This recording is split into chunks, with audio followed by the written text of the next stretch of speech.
La pena establece una pena de hasta 20 años, ¿verdad? ¿Equiparable a qué delito más o menos tenemos con una pena de 20 años? Cualquiera, una común, ninguno, ¿no? Es bien conocido, el homicidio, ¿verdad? El homicidio. De 10 a 20 años en un homicidio simple y cuando el homicidio recae sobre un menor es de 14 a 25 años, ¿no? Imagínense la pena tan gravosa que se tiene en un delito de corrupción. Y les voy a explicar el porqué de la importancia de este delito. Primero, existe un prevaricato de hecho y un prevaricato de derecho, como todos ustedes muy bien lo conocen y como lo han avanzado en clases, ¿verdad? La distinción doctrinal, sucintamente, en el prevaricato de derecho debe fallarse contra el derecho, ¿no? Una resolución contra lo que establece la Constitución, las leyes y demás. Y un prevaricato de derecho se refiere más a la incorporación de algunos actuados dentro de esa resolución que habrían sido obtenidos ilegalmente o ilegítimamente. Eso tal vez, si pueden ahondar, existe un texto muy interesante, el prevaricato de los jueces del profesor Raúl Eugenio Zaffaroni, que establece, es un libro cortito, 70 páginas, si no me equivoco, que establece mucha doctrina respecto al prevaricato. Pero concretamente en Bolivia, nuestro prevaricato se resume en 4 parágrafos muy importantes. Les ruego, por favor, si algo no entienden, no comprenden o no les queda claro, están libres de interrumpir en cualquier momento, activan su micrófono y me dicen si no entienden algo para que utilice otro ejemplo o reitere algo que tal vez no han comprendido, ¿sí? Primero, parágrafo 1 del prevaricato de juez y fiscal. Hasta la denominación es la que ha cambiado, porque ustedes entenderán que con esta incorporación de la nueva ley, perdón, en el Código Penal, es previsible una subsunción del prevaricato también para la autoridad fiscal. ¿La autoridad fiscal quién es? Pregunta a todos ustedes. ¿Quién es el fiscal? La primera autoridad ¿El representante de quién, perdón? del Estado, Del Ministerio Público propiamente, ¿verdad? El Ministerio Sí. Público, esto es básico, sus brazos operativos del Ministerio Público, ¿con quiénes trabaja? ¿Qué instituciones? Policía Fiscalía, Boliviana. ¿Qué más? ¿Perdón? Defensoría del Pueblo, No de la tanto la niñez. Defensoría. ¿Qué institución puede definir, qué sé yo, una muestra de sangre, una Y DIF, valoración? El IDIF, ¿verdad? Entonces, sí. sucintamente, el Ministerio Público tiene un representante, la autoridad fiscal, ¿no? El fiscal de materia como tal es el representante del Ministerio Público, artículo 225 del Código Penal, ahí pueden encontrar las facultades del Ministerio Público. En el Código de Procedimiento Penal están las atribuciones de la Fiscalía también, ¿verdad? Y también tenemos, perdón, en la Ley Orgánica del Ministerio Público, la Ley 260, ahí también pueden encontrar todas las facultades que tiene la autoridad fiscal. El juez, ustedes muy bien conocen que es la autoridad jurisdiccional. Solo un juez puede determinar si una persona se defiende en libertad, si una persona se defiende en prisión preventiva, perdón, o recluido, perdón, detenido en un recinto penitenciario y demás. Entonces, la autoridad judicial debe tener jurisdicción y competencia, ¿verdad? Esto siempre lo repetimos, no está de más recordarles siempre la diferencia entre jurisdicción y competencia. ¿Cuál es la ley que establece, que define la diferencia entre jurisdicción y competencia? La 025 Perfecto. La ley, ¿cómo se llama esa ley? del órgano Ley del judicial. órgano judicial, ¿verdad? Lo que ustedes están avanzando en derecho procesal, perdón, teoría general del proceso en su malla, ¿verdad? Entonces, el juez tiene jurisdicción y competencia, entendemos la jurisdicción, artículos 11 y 12 de la Ley Orgánica del Ministerio Público, que la jurisdicción es eh, la potestad de impartir justicia que nace desde la soberanía del pueblo boliviano y se ejerce a través de las autoridades jurisdiccionales y ahora también por las autoridades indígena, originaria y campesinas, ¿verdad? ¿Verdad? La competencia es la facultad que tiene esa autoridad de ejercer la jurisdicción. Me explico, entre la competencia doctrinalmente se divide en territorio, materia y jerarquía. Ustedes ya lo conocen, ya han avanzado esto en teoría general del proceso. Competencia en razón de territorio, un juez tiene competencia en La Paz, no tiene competencia en el Alto, ¿verdad? En materia, un juez en materia civil no puede resolver sobre un caso en materia penal. Y un juez, o perdón, la competencia en jerarquía es muy diferente el juez acuo que el juez adquem, ¿verdad? Ustedes saben que tenemos constitucionalmente el derecho de recurrir, apelar, entre comillas, ¿no? Recurrir a alguna resolución que consideremos nosotros vulneratoria de alguno de nuestros derechos y entonces podremos acudir siempre a una instancia superior. Pregunta para todos un poco ya lógica después de que ya han avanzado derecho constitucional y demás. Si yo agoto todas las instancias en materia penal, ¿me queda alguna vía en materia constitucional? Sí, el amparo. El amparo constitucional, ¿verdad? Entonces, todo eso ustedes ya lo conocen, solo estamos repasando. El juez, entonces, como tal, es la autoridad jurisdiccional, perdón, que tiene la facultad y tiene la potestad de impartir justicia. Por eso incluso algunos doctrinarios en algunos libros de derecho penal establecen que alguien que tal vez se pueda asemejar a Dios es juez, ¿no? Porque el juez va a definir su libertad.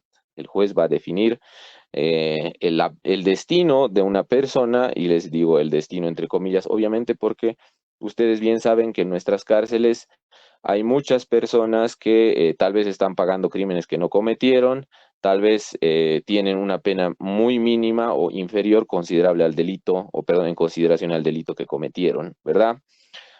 Anecdóticamente hay un caso en Bolivia hace ya varios años donde a una persona se la ha sentenciado por feminicidio, 5 años después recién dicen no, este había sido inocente, imagínense el perjuicio, imagínense el dolor de su familia por estar detenido, o perdón, condenado 5 años. Solo pasa en Bolivia, creo, ¿no? Entonces, después de 5 años, recién el Ministerio Público dice, ah, no, vas a disculpar, hermano, tú habías sido inocente, ¿no? Entonces, son historias tristes que nos llevan al análisis de diferentes cuestiones.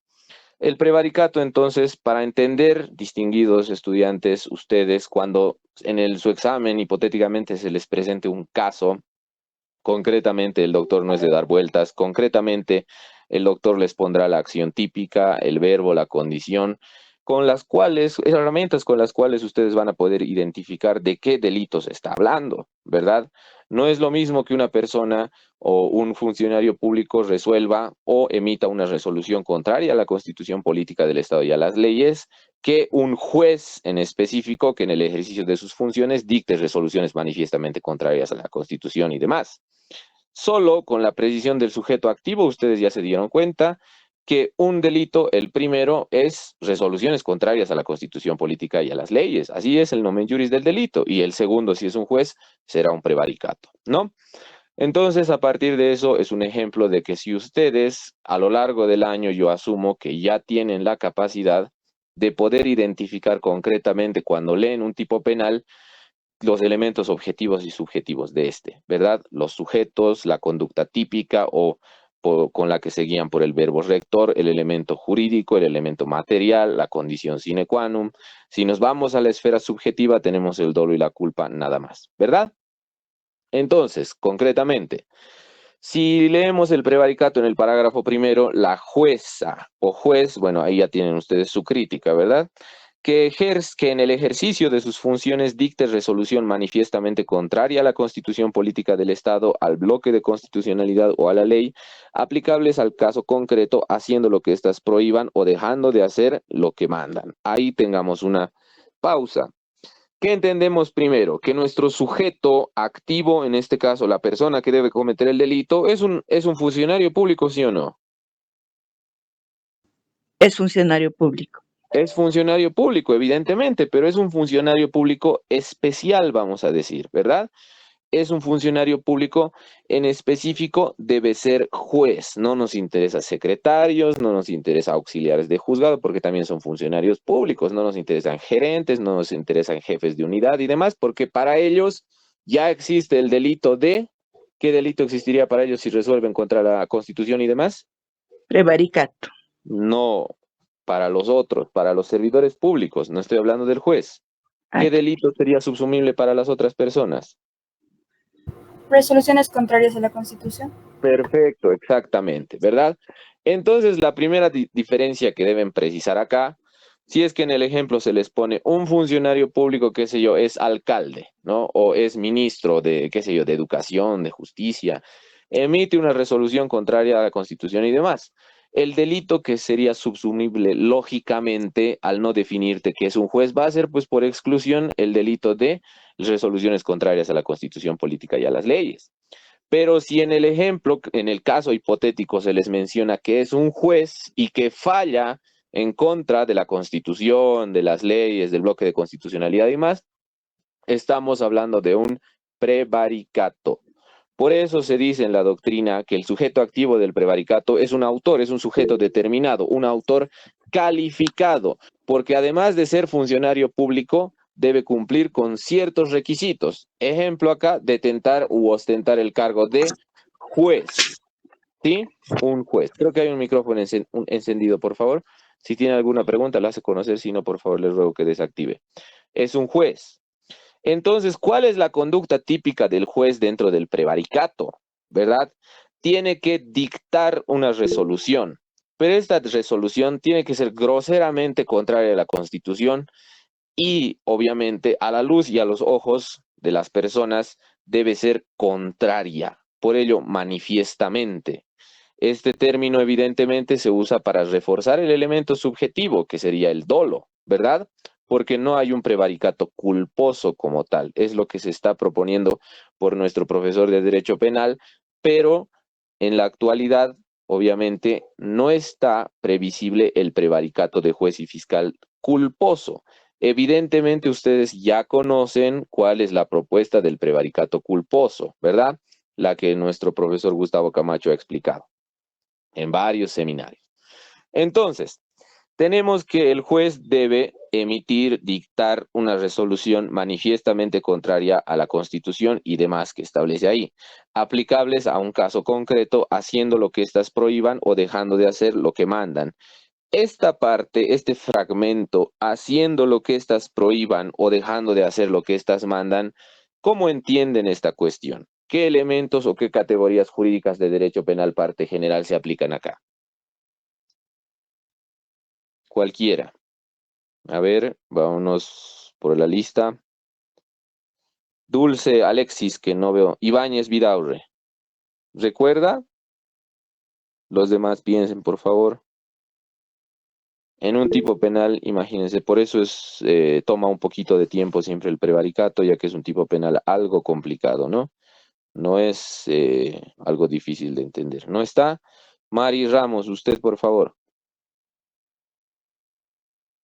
Mari Ramos. ¿No está? ¿Algún voluntario?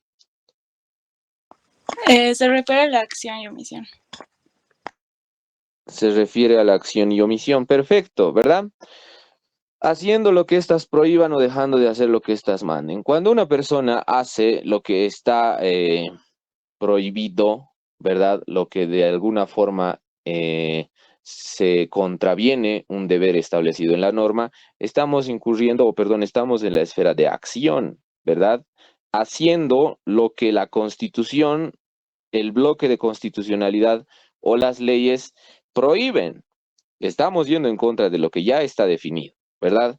Y dejando de hacer lo que mandan, la inobservancia y realización de una conducta fundada en un mandato de la Constitución, o perdón, de las leyes o el bloque de constitucionalidad, en el ejemplo, se conoce como omisión. Entonces entenderán que en el prevaricato, por la redacción que establece el mismo tipo penal, son previsibles las dos formas de comisión de conducta, la acción y la omisión, ¿sí? En la sustanciación de una causa será sancionado con privación de libertad de 5 a 10 años, multa de 250 a 400 días e inhabilitación.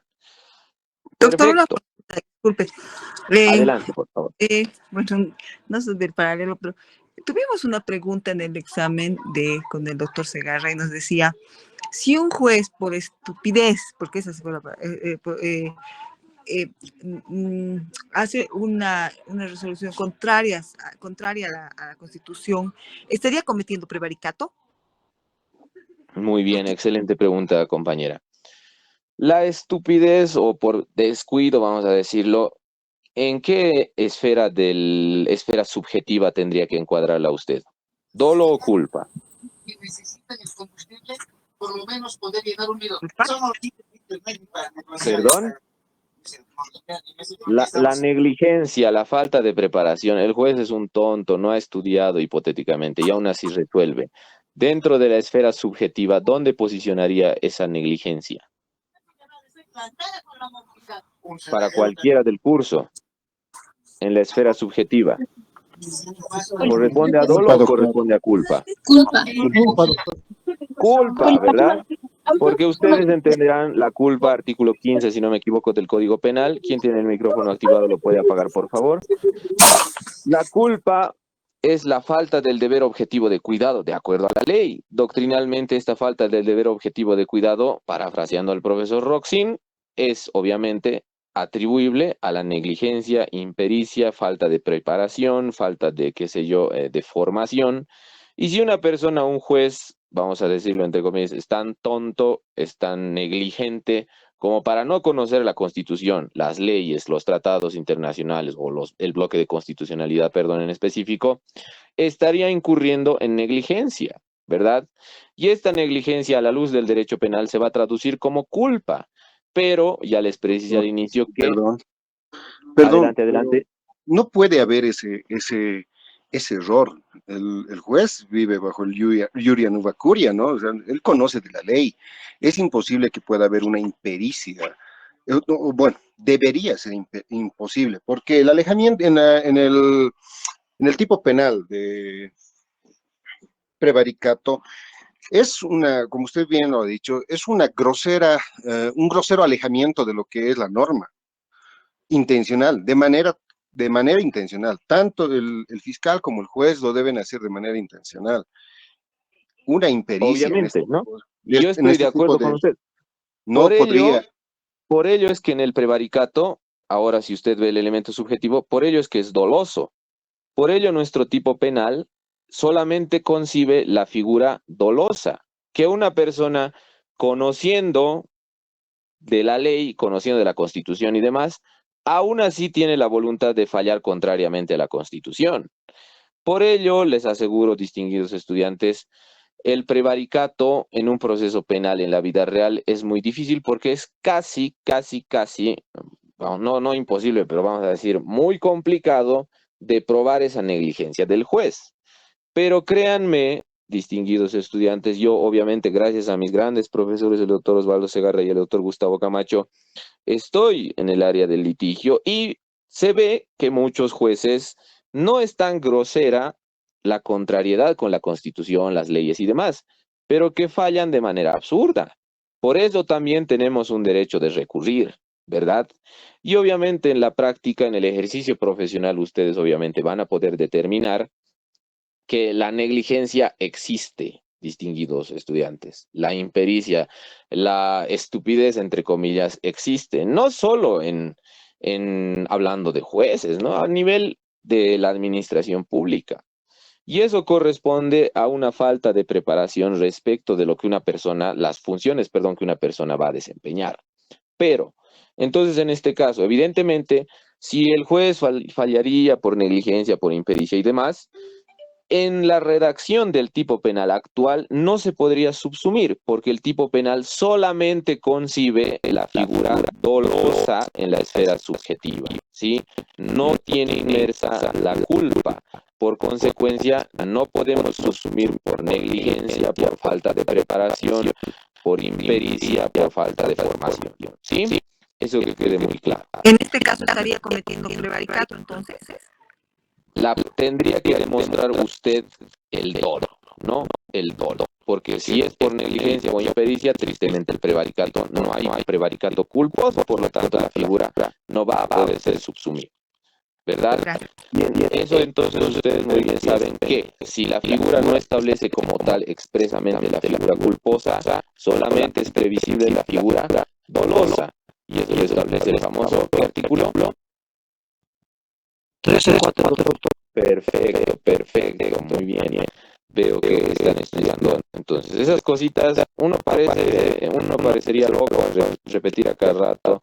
Pareciera que nos pasamos del 13.4, pero créanme que incluso saliendo de la universidad, muchos ni entienden el por qué existe ese artículo, muchos no entienden ni siquiera cuál ha sido la importancia o trascendencia de la incorporación de ese simple artículo 13.4 dentro de toda la corriente en nuestra ingeniería penal, y que obviamente está prevista en autos supremos del Tribunal Supremo de Justicia. ¿Sí? Así que siempre presten atención a esas cuestiones. Parágrafo segundo. En la misma sanción incurrirá la o el fiscal que en ejercicio de sus funciones realice alguna de las siguientes conductas. Muy bien. Lo primero hablábamos sobre el juez, que dijimos que el juez, si falla contrario a derecho, está cometiendo un prevaricato de derecho, doctrinalmente, ¿verdad? El prevaricato de hecho va subsumible más a esta autoridad fiscal. ¿Por qué? Por los numerales que establece este parágrafo segundo. En la misma sanción entendemos que de 5 a 10 años va a incurrir de privación de libertad, y las sanciones accesorias de la inhabilitación y los días multa, ¿no? En la misma sanción incurrirá el fiscal que en ejercicio de sus funciones realice alguna de las siguientes conductas. Número 1. Dicte requerimiento o resolución conclusiva contraria a la Constitución Política del Estado, bloque de constitucionalidad o la ley aplicable al caso. Muy bien. ¿Qué entienden ustedes por requerimiento conclusivo? Pues el rechazo o el sobreseguimiento, doctor. Ya, para que ustedes entiendan un poquito, no tengo una pizarra acá, vamos a tratar de ilustrar así, ojalá me explique como quiero explicarme verbalmente. Tristemente desde mi celular, mi laptop tiene un inconveniente. Dentro del proceso penal, evidentemente esto es materia de cuarto año, pero sucintamente, para que entiendan la diferencia, el proceso penal tiene etapas. ¿Sí? La sentencia constitucional 1036-2-R ha establecido las diferentes etapas que tiene el proceso penal, por lo menos la etapa preparatoria. ¿Sí? Cuando ustedes inician un proceso penal contra una persona, porque tienen conocimiento de un delito, lo denuncian y demás, se abre una etapa de investigación. ¿Sí? Esa etapa de investigación, conforme los artículos 300, 301 en adelante, se establece que la etapa de investigación debería durar 20 días. 20 días. ¿Sí? Ahora ustedes obviamente se dan cuenta que una investigación pues en 20 días no se va a realizar nada. Es una quimera que en 20 días yo voy a tener actos investigativos. Bueno, desde mi experiencia les digo que en 20 días recién remiten el cuaderno de investigaciones a la policía para que se nos asigne un investigador asignado al caso. ¿Entienden? Entonces, esa etapa investigativa, conforme los artículos que he citado, se puede ampliar. Obviamente hasta 60 días, en delitos más complejos, incluso llegando hasta los 120 días, si no me equivoco, con delitos que requieran cooperación internacional y demás. Pero una vez concluida esta famosa etapa de investigación, la autoridad fiscal debe dictar algo, debe dictar una resolución. Esa resolución es lo que conocemos como requerimiento conclusivo, requerimiento o resolución conclusiva. ¿Sí? Y el fiscal, una vez concluida la etapa de investigación con la que se abre el resquicio a la etapa preparatoria, puede emitir diferentes resoluciones.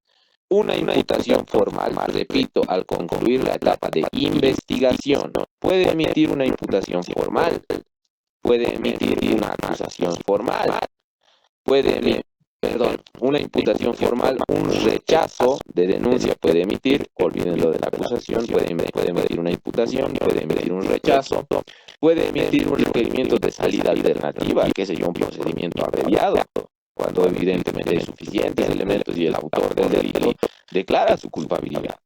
¿Se dan cuenta? Y luego de esto se apertura la famosa etapa preparatoria, que dura 6 meses, ¿verdad?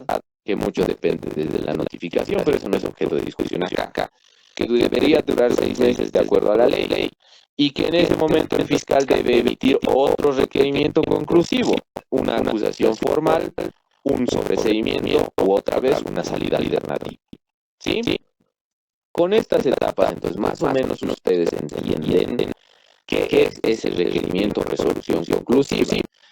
En concreto, si el fiscal emite una imputación formal, se abre las puertas para una audiencia de medidas cautelares. ¿Qué debo entender con la imputación formal? Que durante la investigación se han colectado suficientes elementos para considerar que el denunciado es autor o partícipe del hecho. Y por ello eso se definirá, se fundamentará en una audiencia de medidas cautelares, y en esa famosa audiencia de medidas cautelares el juez determinará si el denunciado se va con detención preventiva a San Pedro, Chonchocoro, Calauma, qué sé yo, Patacamaya, o se va a defender con detención domiciliaria, o se va a defender en libertad pura y simple. Eso ya lo determinará la autoridad jurisdiccional en virtud del artículo 231 bis del Código de Procedimiento Penal. Pero me entienden, ¿verdad?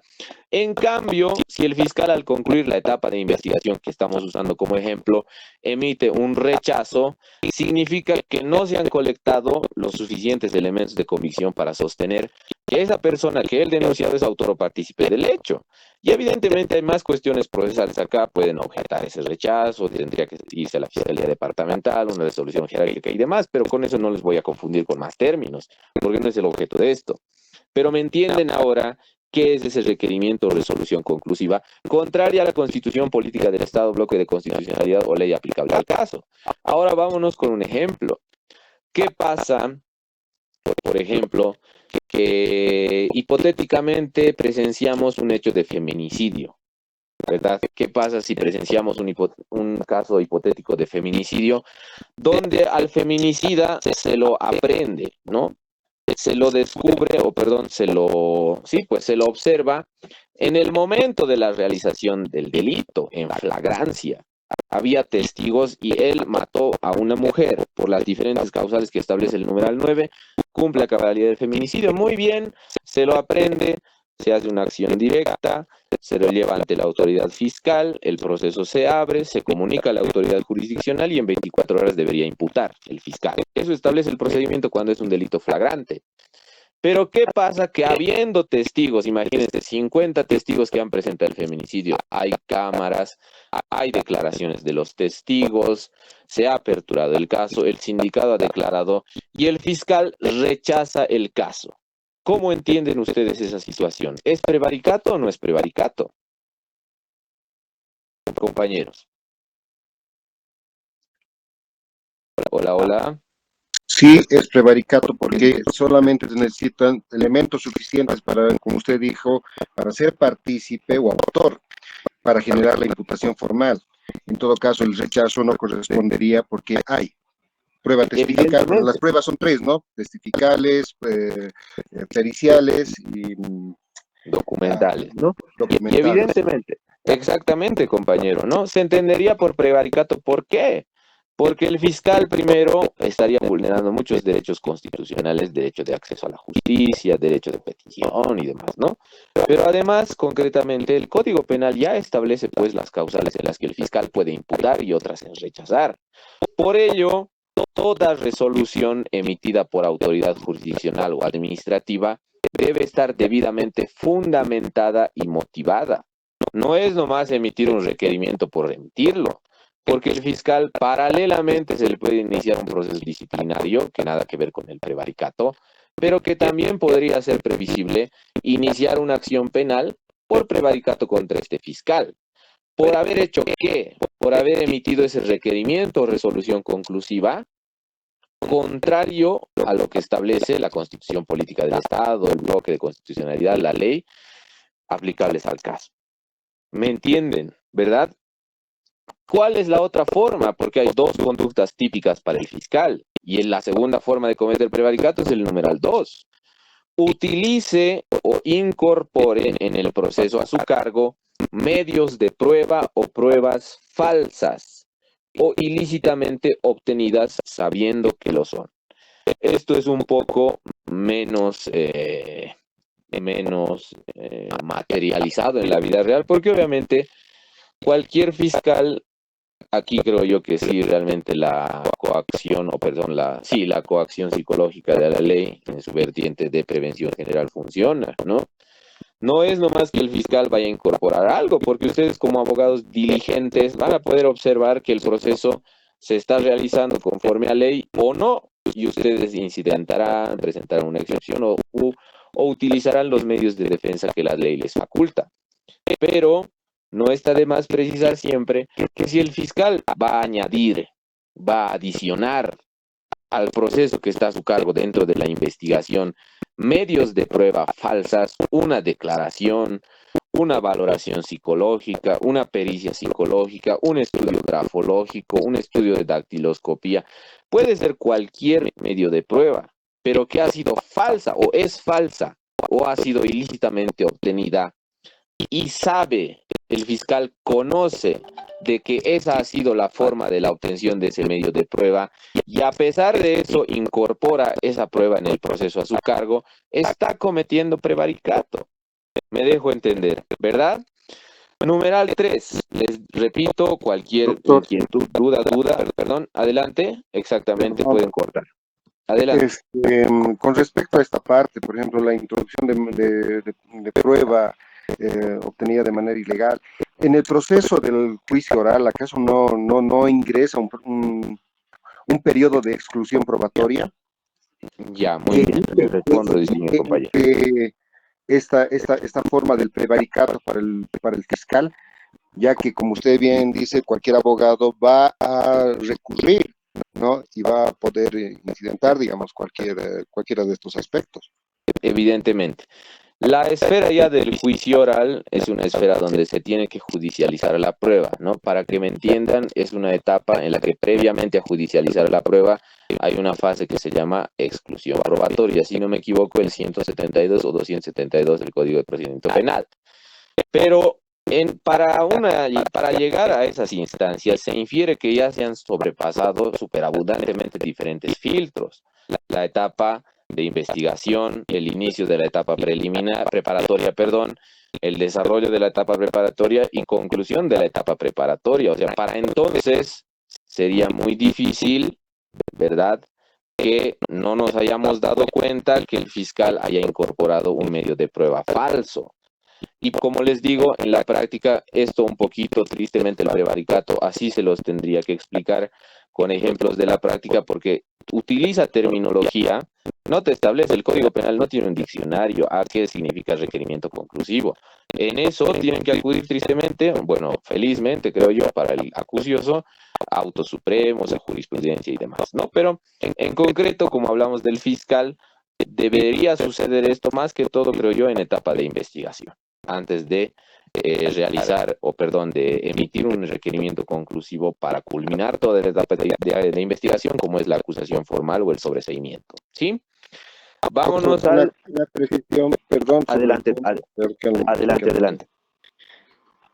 ¿Es acaso estos indicios previos al juicio no son constituidos solamente en indicios y en la relación del juicio oral se constituyen efectivamente en prueba? O sea, Obviamente. Yo entiendo que antes del juicio oral se constituyen todos estos elementos como indicios, lo que impediría, para mi criterio, que se hable de prevaricato del fiscal. ¿Por qué? En el sentido de que la prueba debe estar, primero, pasada por el filtro de la exclusión probatoria, constituir y además generar un daño en la sentencia que se vaya a emitir para el caso concreto. Antes de eso, solamente constituiría indicios y bases para la elaboración o la formulación de la imputación formal o, en su caso, de la acusación fiscal. Muy bien, y les respondo. Evidentemente, nuestro Código Penal tiene diferentes falencias en cuanto a la terminología que usa. Aquí podemos ver que dice medios de prueba o pruebas falsas, ¿verdad? Para emitir una imputación formal, el Código Penal no establece ni siquiera indicios, establece elementos de convicción.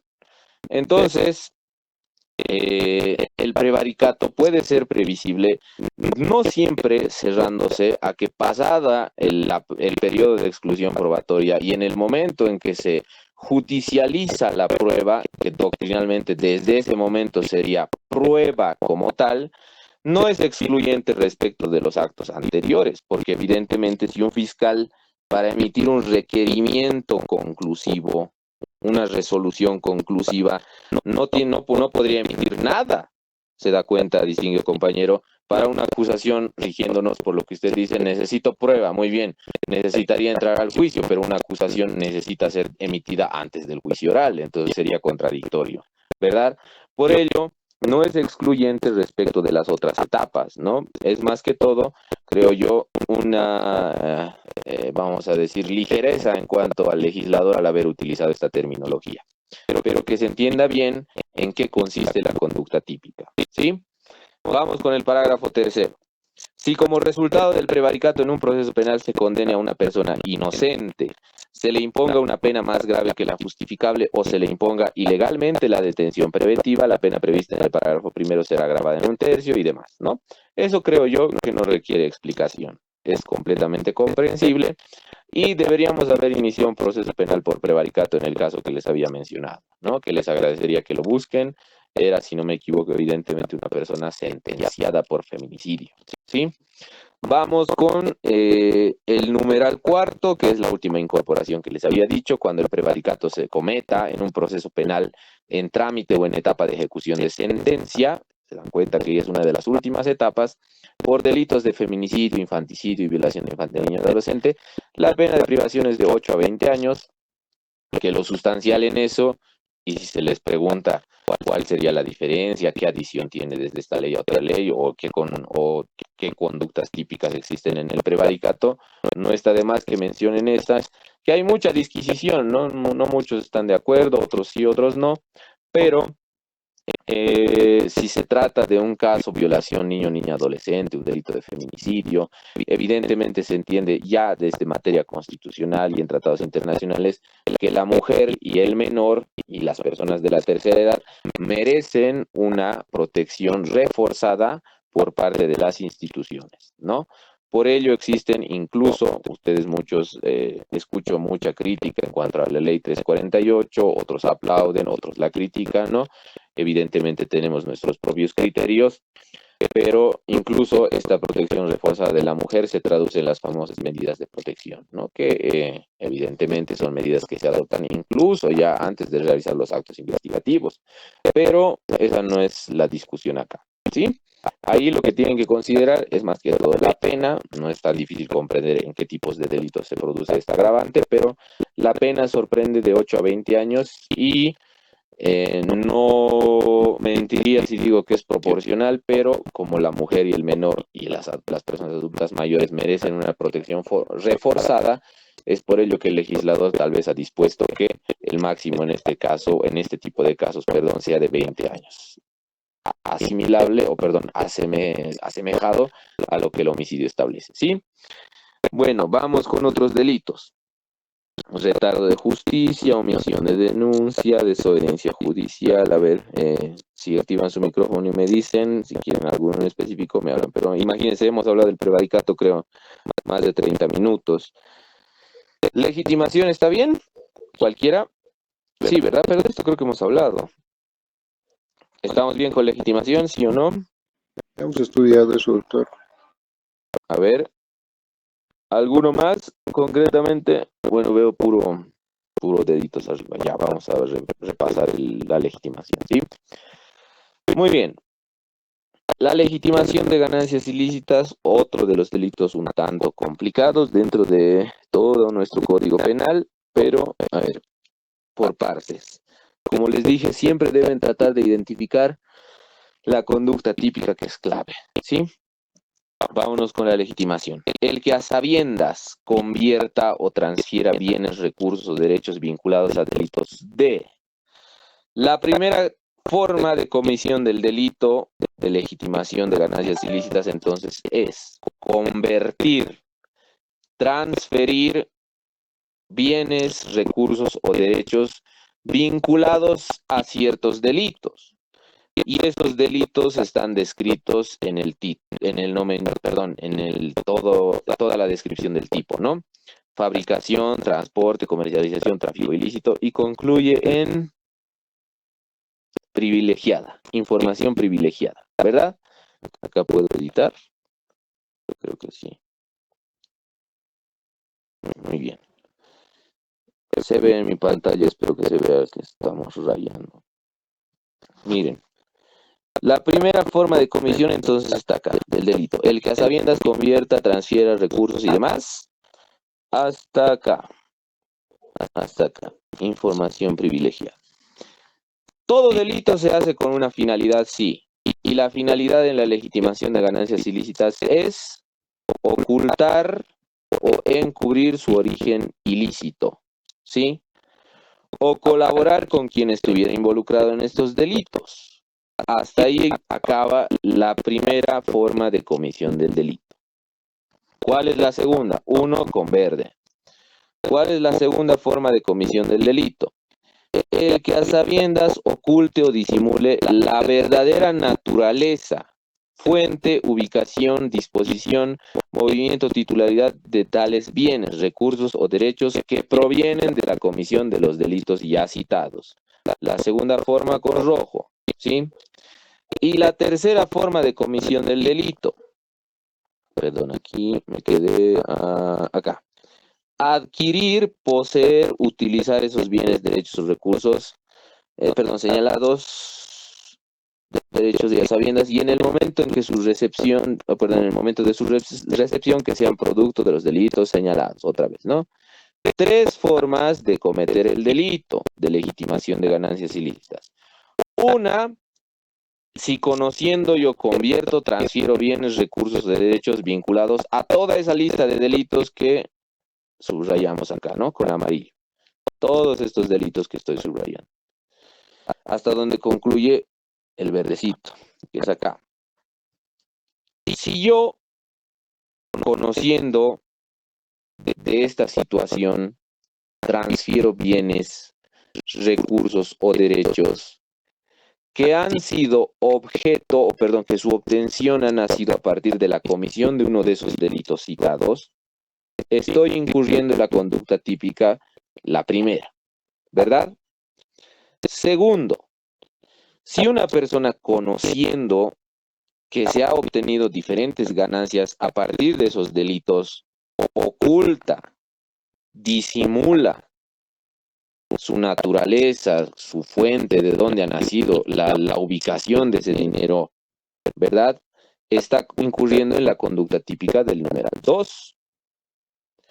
Y si la persona, además de conocer que se ha obtenido mediante medios ilícitos, adquiere, posee o utiliza esos bienes, también está cometiendo legitimación de ganancias ilícitas. Me explico. Si yo obtuve recursos económicos acá debe estar un delito de corrupción, ¿sí? A ver, citen un delito de corrupción cualquiera. Compañeros, despierten. Un delito de corrupción. Peculado. Ya, cohecho, peculado. Uno más grave, una malversación, ¿sí? He malversado fondos que se me han entregado, le he otorgado una disposición diferente a la que estaban destinados estos fondos. He malversado. ¿La malversación está prevista en todo este listado? Sí, porque el listado ha puesto como título delitos de corrupción. Entonces la malversación es un delito de corrupción en virtud de la ley Marcelo Quiroga Santa Cruz. Es. Por lo tanto, ¿estaría dentro de la esfera de legitimación de ganancias ilícitas? Sí. Muy bien, yo soy un alcalde, qué sé yo, malversé, $1 millón, ¿sí? Conociendo que de la comisión de esta malversación yo obtuve una ganancia ilícita, transfiero estos bienes, estos recursos, este dinero a diferentes cuentas bancarias, estoy cometiendo legitimación. ¿Por qué? Porque ustedes saben que en nuestro lenguaje común, esta legitimación de ganancias ilícitas, ¿cómo es conocida? ¿Qué es? Así en cristiano vamos a decir, legitimar ganancias ilícitas. Lavado de dinero, ¿verdad? ¿Por qué lavar el dinero? ¿Por qué se usa esa connotación? Porque el dinero obtenido ilícitamente, vamos a decirlo entre comillas, es dinero sucio, es dinero mal habido, es dinero obtenido producto de la comisión de un delito. Y si yo quiero darle una aparente obtención transparente, legítima, legal, estoy, entre comillas también, lavándolo, ¿verdad? Simular que ese dinero obtenido ilegítimamente, el dinero mal habido, ha sido obtenido por medios legales, medios legítimos. Por ello, la primera conducta entonces es convertir, transferir bienes o recursos vinculados siempre a esos delitos. ¿Cuál es el error del legislador acá al haber inscrito o transcrito ciertos delitos? ¿Cuál es el error? ¿Dónde está la falla? ¿Dónde está la crítica del En el doctor error de Gustavo Camacho? tipo, perdón, doctor, perdón. Pienso que en el error de tipo de la malversación, porque la malversación es simplemente hacer el uso discrecional de partidas, de una partida a otra. Eso nos explicaba el doctor, ¿no? Por decirle, teníamos plata para comprar mesas y hemos comprado camillas, ejemplo, ¿no? Que no generen un enriquecimiento del funcionario. A mi modo de ver, habría un error porque no está encuadrado en el tipo de malversación, ¿no? Ya, Ahora, a ver, la hay una pausa, hay una legitimación, pausa. Ya, está bien, ya. Eso respecto al delito en específico, pero la pregunta era otra. ¿Cuál es el problema de poner ese listado de delitos? Olvídese entonces de la malversación. Digamos que usted ha robado o ha asesinado y producto de eso tiene dinero, ya, ilegítimo. Pero eso responde a un problema mucho más grande. ¿Cuál es la falla acá? Que la dice siempre el profesor Gustavo Camacho. ¿Cuál es la falla? ¿Cuál es la para, crítica? para que se constituya cualquiera de estos delitos, debería haber sentencia previa, ¿no? No, Todo no, no. caso, pero Esa crítica va más entonces, abajo, en la que dice que la legitimación de ganancias ilícitas es autónoma, ¿verdad? es No autónomo, estamos aún claro. en esa parte. No estamos en esa parte. ¿Cuál es la falencia? Por favor, no han puesto atención a clases y este es el delito más importante después del prevaricato que deberían conocer. Todo el tiempo se habla de legitimación. Si no sabían, el año pasado se trataba de modificar la legitimación. Hasta la caserita que vende salteñas podríamos subsumirle la legitimación con ese proyecto de ley, porque la caserita, ¿a quién rinde cuentas respecto a sus ganancias? ¿Verdad? Y se iba a considerar esa situación, la no declaración de la procedencia de tus fondos como legitimación de ganancias ilícitas. Era obviamente un absurdo, ¿no? Por ello, obviamente, hoy no es ley como tal, quedó ahí en un proyecto. Pero ¿cuál es la falencia acá? ¿Cuál es pues el problema de enlistar los delitos? Nadie. Puede convertir un delito de hurto, por ejemplo, en legitimación de ganancias ilícitas. No, no, no. Eso es para lo siguiente que vamos a analizar. Creo que es la tercera forma de comisión del delito. ¿Cuál es la El, crítica?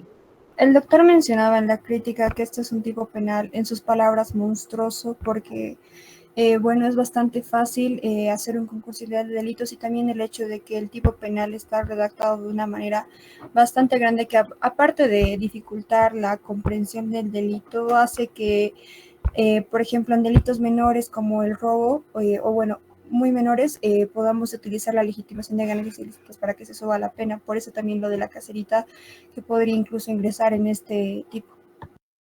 Ya, pero eso va más que todo a las críticas que tenemos más abajo. Ninguno ha prestado atención a esto. Busquen, por favor, el delito de pornografía entre ese listado. 10 segundos para que busquen la pornografía. ¿Está? Voy a quitar los colores. Sí, creo que eh, ya han apuntado oportunamente. ¿Hay pornografía o no hay pornografía? No, no hay.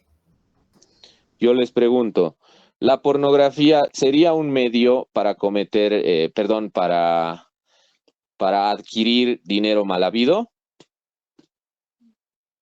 ¿Es un delito idóneo, vamos a decir, para que yo pueda generar dinero de manera ilegal, sí, compañero? Sí. ¿Y por qué no está acá? Entonces, ¿cuál es el problema? ¿Cuál es la crítica que hace el doctor acá? Les di la respuesta con eso. Carla, ¿quién más habló acá? José, Juan Pablo, que son los únicos que creo que han prestado atención. El Eh, problema está en que si yo enlisto los delitos acá, no voy a poder atribuir o subsumir este delito a delitos que no están previstos en esta redacción, ¿verdad? Si una persona se enriquece por pornografía, no voy a poder atribuirle o subsumir a su conducta la legitimación. ¿Por qué? Porque el legislador ha sido tan ligero, tan negligente de enlistar los delitos que a su parecer, según serían los únicos que pueden ser idóneos para obtener dinero mal habido. ¿Se dan cuenta? Restringe la esfera de aplicación de la legitimación de ganancias ilícitas a solo y solo los delitos descritos en este fragmento del tipo penal. Se entiende, ¿verdad? Con ese ejemplo. ¿Cuál es la segunda forma de comisión del delito? ¿Cuál les había dicho? Cualquiera. Es para que aprendan, compañeros. Discutiendo. Ocultar, encubrir. Encubrir, ¿verdad? Acá tenemos. Oculte, disimule, perdón, estoy pintando con el dedo, pero por lo menos ahí van a poder encontrar. Oculte o disimule la verdadera naturaleza, fuente, ubicación, disposición, movimiento, titularidad o derechos de tales bienes, recursos o derechos que provienen de la comisión de delitos. Ahora, yo les pregunto, ¿en qué caso en la vida real se puede ver esto? Hasta en series le explican el lavado de dinero, creo que en Breaking Bad, ¿no?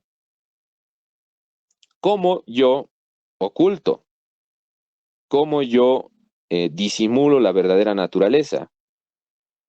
Mediante la colocación de dinero, de activos, la Colocación de apertura dinero.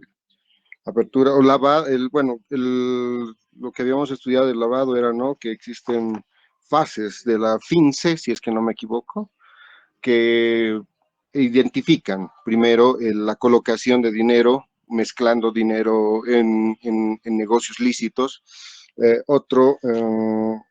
No recuerdo todas, pero son tres o dos o tres, que... La inserción del dinero en una entidad financiera. Pero a ver, Exacto. veremos. ¿Conocen el famoso caso del desfalco del Banco Unión? ¿Sí o no? Sí, A ver, voy a ver, aunque sea ver sus likes aquí para que me digan que sí lo conocen. ¿Conocen el desfalco del Banco Unión? sí. Sí. Sí, ¿verdad? Sí. No creo que sea ajeno, es un caso, creo que cuando yo era pasante, en ese caso tenía por lo menos, creo, 50 cuerpos en sus cuadernos de control jurisdiccional. Y ahora debe tener más, evidentemente, ¿no? ¿Qué ha hecho Juan Pari? Yéndonos a la realidad. ¿Qué ha hecho con el dinero que ha desfalcado? Nadie conoce el caso, compañeros. Nadie Se se Lo ha lo conoce. llevó lavado, a ha su empezado a casa. aperturar Lo Perdón, negocios. Se ha dado lo la ha vida. ocultado ya. No, pero ha hecho otras cosas. Ya lo ha ocultado, lo ha tenido en su casa. ¿Qué más ha hecho? ¿Qué tenían Ha, sus primos? ha ¿Qué aperturado tenían? negocios, según Exactamente. lícitos en el exterior. Sí, lo ha llevado a Exactamente. un paraíso financiero. Exactamente. Porque ¿qué hacen las personas que En realidad pretenden ha lavar dinero? transferido ese dinero ¿Perdón? con sus familiares, amigos. Exactamente, ¿verdad? A ver, si ustedes, hipotéticamente, obviamente, ¿no? Tuvieran ese dinero mal habido, ¿cómo disimular la procedencia, entre comillas, legítima, legal de ese dinero? Lo que hacen muchas personas es colocar ese dinero en una entidad financiera. Para ello, ¿qué hacen? No vas a meter pues al banco, ¿sabe qué? Quiero depositar hoy $50,000. Lo primero que te van a preguntar es ¿de dónde ha venido ese dinero? ¿Verdad? Entonces lo que hacen los criminales es fraccionar, ¿sí? La inserción del dinero en cuentas bancarias en cantidades que van a pasar a la vista de la entidad financiera, ¿sí? Van a pasar el filtro de la entidad financiera. ¿Qué más pueden hacer? Disimulan la verdadera naturaleza de ese dinero mal habido colocando negocios. Muy bien, yo pongo, qué sé yo, mañana mi gimnasio, cobro hasta 2 por 1, regálenle 100 pesos, 2 por 1, que sería una ganga que tuviéramos gimnasios en ese precio. 2 personas por 100 bolivianos el mes. Y obviamente, si yo, qué sé yo, desfalqué $1,000,000, el gimnasio ponerlo, pues, ¿cuánto me costará? Póngale hasta $100,000, digamos, un buen gimnasio, uno decente. Y los otros lo restante del $1.000.000 tendría que darle una apariencia. Y si me preguntan, che, vos, ¿de dónde tienes tu auto? ¿De dónde tienes, qué sé yo, tu casa? Ah, es que tengo mi negocio, tengo mi gimnasio. ¿Se dan cuenta? Estoy disimulando la verdadera naturaleza de dinero mal habido, ¿sí? Porque el mismo tipo penal establece recursos o derechos que provienen de la comisión de los delitos citados, solo de los delitos que están transcritos líneas más arriba. ¿Se entiende? ¿Verdad? Segunda forma de comisión de la legitimación de ganancias ilícitas. ¿Cuál es la tercera? Adquirir o poseer. Perfecto.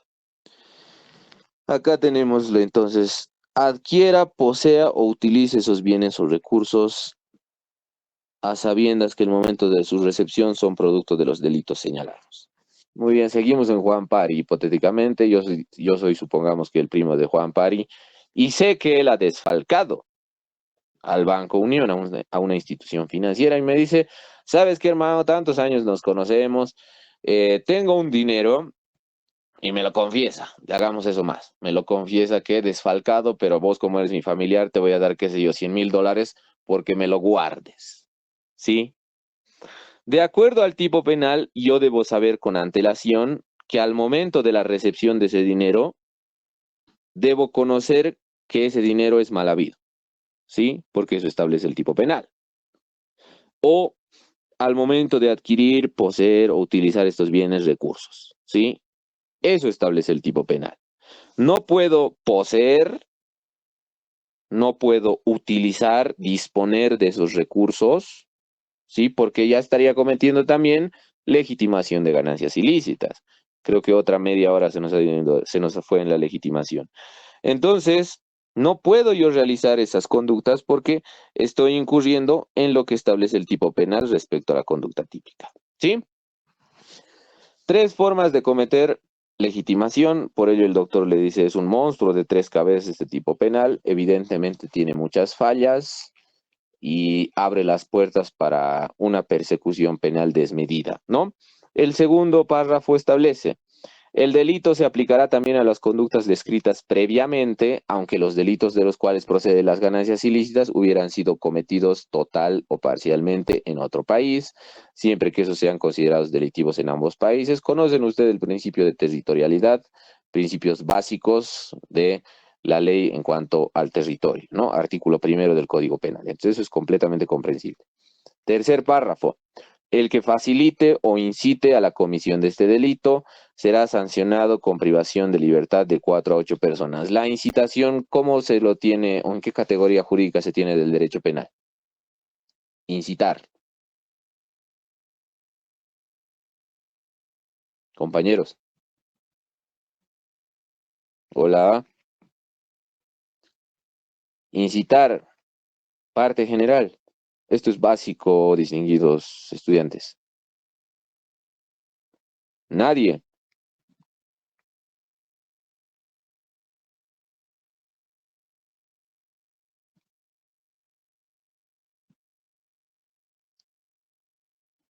Hola. A ver aquí. Cristian García. Algo tan básico, distinguidos estudiantes, por favor. Incitar, ¿qué categoría jurídica? Hay un delito incluso.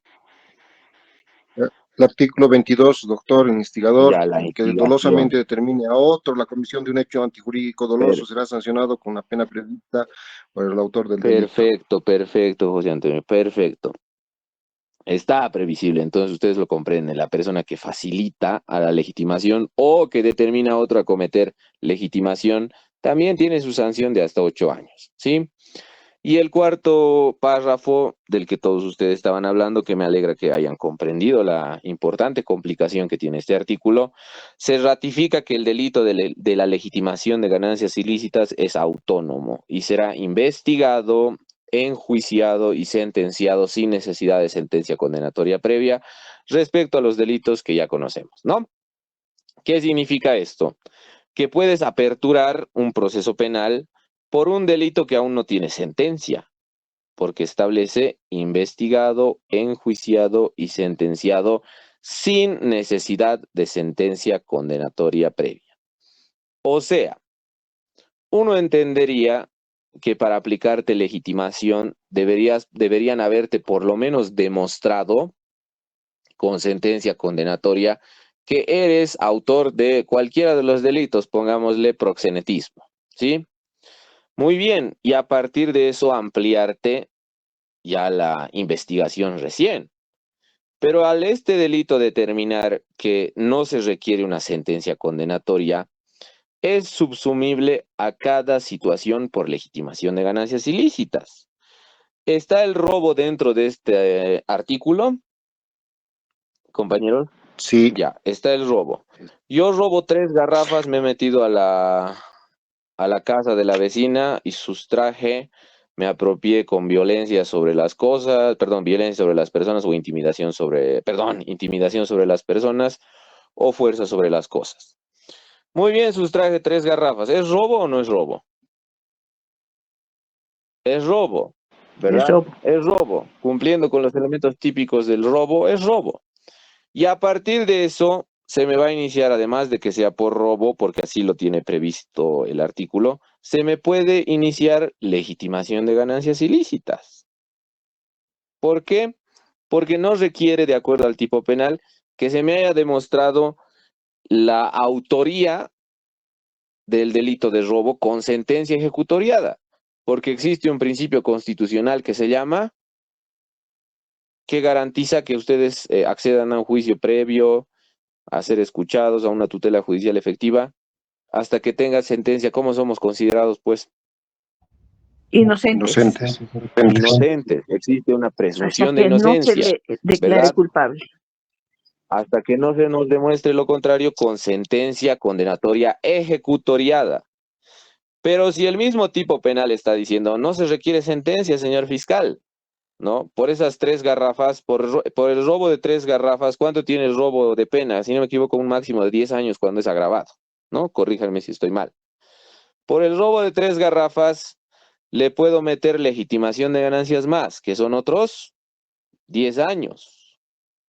Imagínense qué monstruosidad ha transcrito, ha propuesto como ley y lo han aprobado nuestras autoridades tristemente, ¿sí? Por ello, les mencionaba que es un tipo penal complejo, ¿sí? Es un monstruo contra la presunción de inocencia. Hay permisibilidad de investigación en diferentes aspectos respecto a los delitos que hemos citado, ¿no? Y es muy peligroso, porque si la misma ley lo permite, no va a ser un caso muy aislado en la vida real. Tal vez muchos están haciendo pasantías en juzgados, en fiscalía, en este caso ya tendrían que ir a una fiscalía anticorrupción. Podrían ver cuántos delitos de legitimación de ganancias ilícitas existen. ¿Qué obstaculiza que no pueda ampliar yo por un robo de, qué sé yo, de un celular? No pueda ampliarle por legitimación de ganancias ilícitas, y es solamente un ejemplo, ¿no? Por ello, tener en consideración, distinguidos estudiantes, este tipo penal. Evidentemente, hay un artículo que no constituye tipo penal acá, que es el 185 ter, que simplemente es la creación de la unidad de investigaciones financieras, ¿no? Que guarda relación, sí, pero que objeto del análisis en esta clase no va a ser. Vámonos con otro delito. Los escucho si tienen algún delito en particular, si no sigo avanzando. Sobre el anterior punto, doctor, por ejemplo, la Dígame. detención preventiva, se exenta la detención preventiva a delitos menores de 5 años, pero con este tipo de, con este tipo penal, al incluirse los delitos como estafa, robo y otros, más que todo patrimoniales, contemplados en la 1173, se podría, se podría tener medidas cautelares para este tipo de exenciones, ¿no? ¿O no, doctor? Bueno, la detención preventiva, de acuerdo al Código Penal, no puede exceder 6 meses, ¿no? Que debería durar la etapa preparatoria, o sea, no serían 5 años para empezar. Sí, pero lo que pero me evidentemente, refiero básicamente es a que, por ejemplo, por estos delitos que ya mencioné de la estafa en este caso, o el robo, que son menores a 5 años, no existe ujú, una medida cautelar de de detención preventiva. En cambio, con el delito de legitimación de ganancias por la cantidad de la pena, sí sería posible, en mi análisis, ahora sí le entiendo. una, Evidentemente, ¿no? Evidentemente es previsible la consideración de la solicitud de detención preventiva por parte del fiscal. Es obviamente. Incluso la estafa, ustedes muy bien saben que hay una agravación en caso de